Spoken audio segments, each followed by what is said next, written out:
ายดีพี่น้องทักทายสบายดีตอนเสาร์เด้อมื้อนี้ก็เป็นวันศีลวันพระเด้อจ้าพี่น้องจ้าเฮาก็สิลงใส่บาตรแล้วก็มีพระเขานำพี่น้องเฮาก็ตื่นแต่เช้าเฮ็ดอยู่เฮ็ดกินเนาะเตรียมเฮ็ดอาหารต่างๆมานะของข้าวของหวานครบจ้า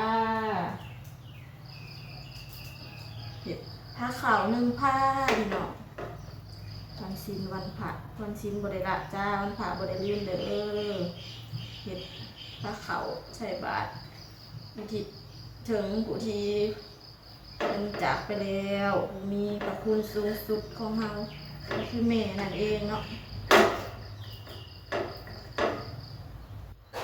มีปิ้งปลาพี่น้องปลาแม่น้ำคลองเด้อปลาสดๆซื้ออยู่ตลาดบ้านนี้เนาะก็มี1 พักแล้วก็แจ่วปลาแดกแล้วก็มีหวานมีหมักสมพี่น้อง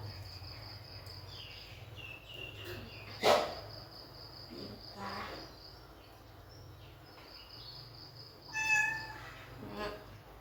แล้ว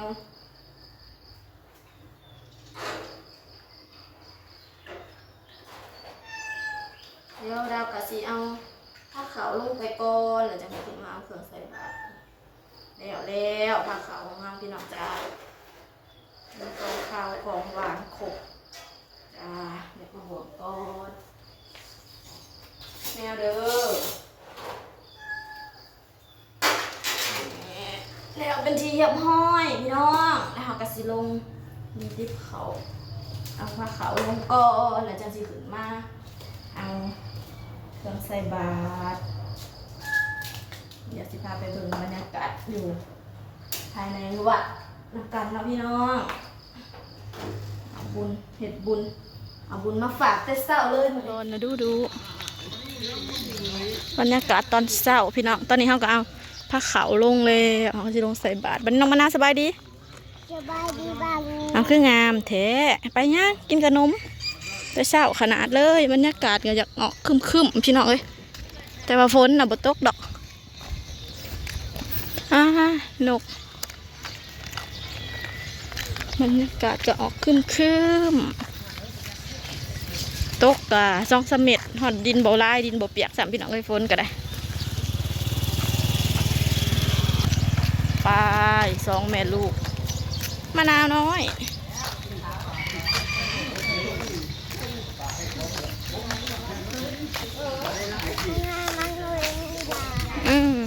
เห็นน่ะเด้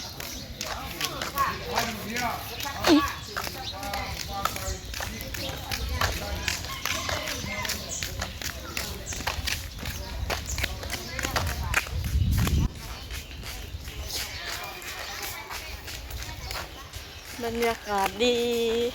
ทางอื่นน่ะจักลมจักฝนก็เอียง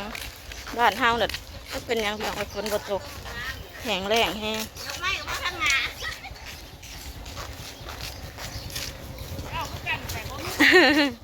แต่เขาก็ยังเอานี่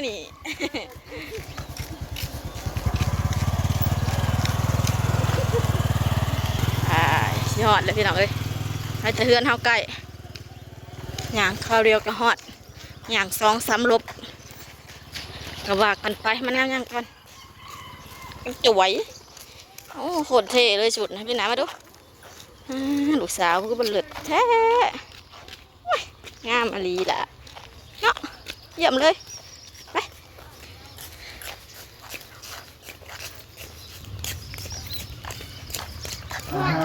สัมมาสัมพุทโธโอตังภะคะวะตังอะระหะเต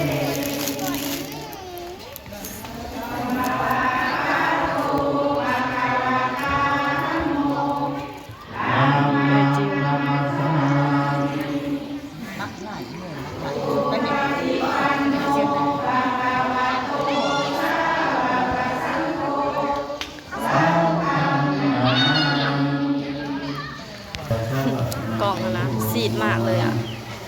ตะวันสบายดีกล่องโคตรซีดกล่องโคตรซีดเลยอ่ะคันมาใส่แจงจังใครเน่กล่อง องหนาไม่รอดยืนเบิ่งเขาหลินบอกมะนาว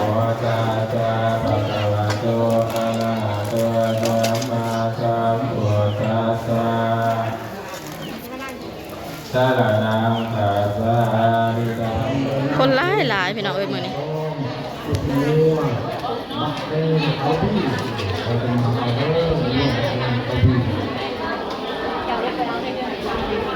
น้ำกุ้งเก็บเป็นก้อนเก็บเป็นมาดูที่โดนเล็กแล้วเป็นมา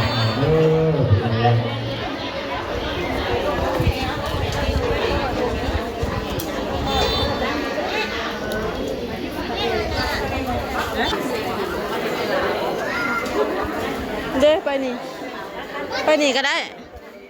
ไปได้อยู่ไปยังก่อนสายบุญด้วยกินข้าววัดบ่ห้ามื้อนี่กินข้าววัดบ่มื้อนี่กินข้าววัดได้มื้อนี่เนาะคนลายเลยพี่น้อง คนหลายมันชินดับขึ้นมาขึ้นแปลกค่ะคนโบราณเลย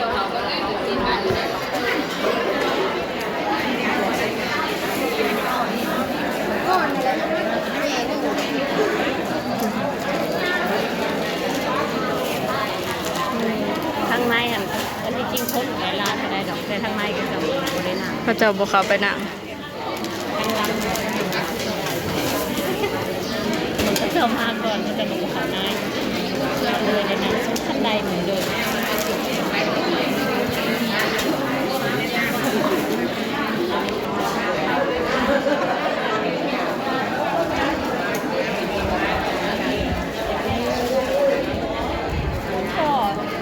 เอานอนละบัดบรรยากาศมันน่านอนจริง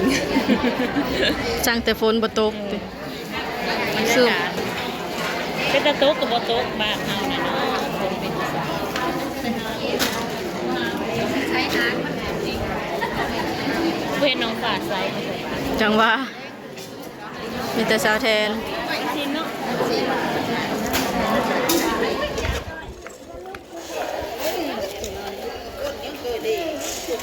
ตอนนี้เราก็ใส่บาตรแล้วพี่น้องเดี๋ยวสิไปน้ำแล้วก็เอาผ้าขาวไปปุ่นบ่ไปป้าขึ้นเมื่อปะลูกป้าไปกกไฮเลยเนาะกกไฮย่อยนาวมาพี่ลูก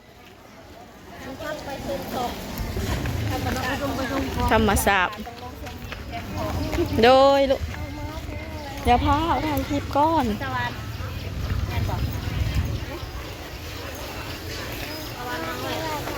อย่าพาอย่าฟ้าเนาะเย็นเป็นตะนอน เป็นตะนอน เย็นคักเนาะอยู่ในบ้านละห่อนปันพี่ชังลมโผล่ลมแม่ลูกกกไฮกกไฮจ้าหล่นเต็มไฮย้อยหนาวันไหนเป็นตะแซ่บ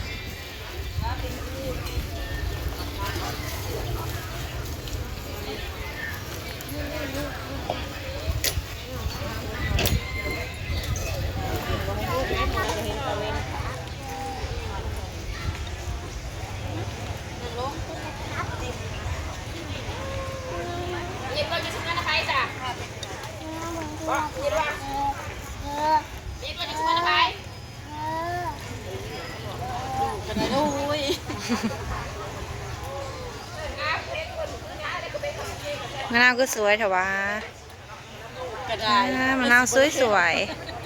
มะนาวสวยเถอะวะไปชมวิว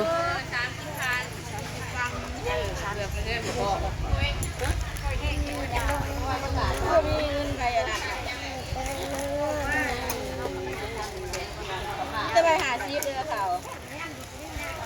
ใส่เบิ่งน้ำเกลือมีทอน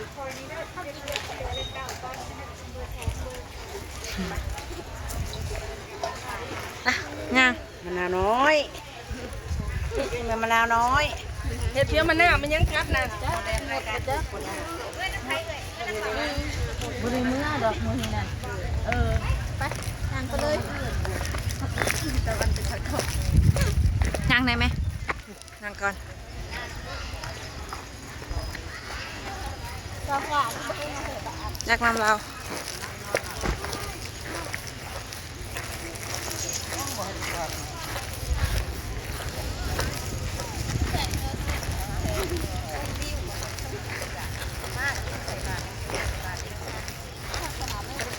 งามเนาะ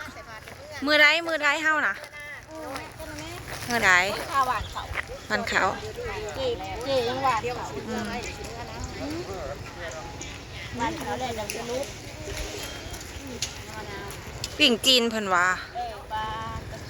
ปิ่งจีนกิน งานนี่มันน่าส่งที่งานแถมมันน่ากิน มะนาวส่งมะนาวเท่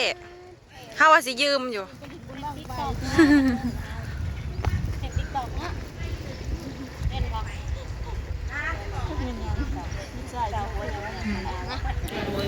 กินเขาพี่น้องบัดนี่กินเขาวัดชาจิ๋วแซ่บบ่อ่อมแลนซิมดูนะแนวหายากฮึคุมแนวซีมมาบ่มาหนูไม่ชอบ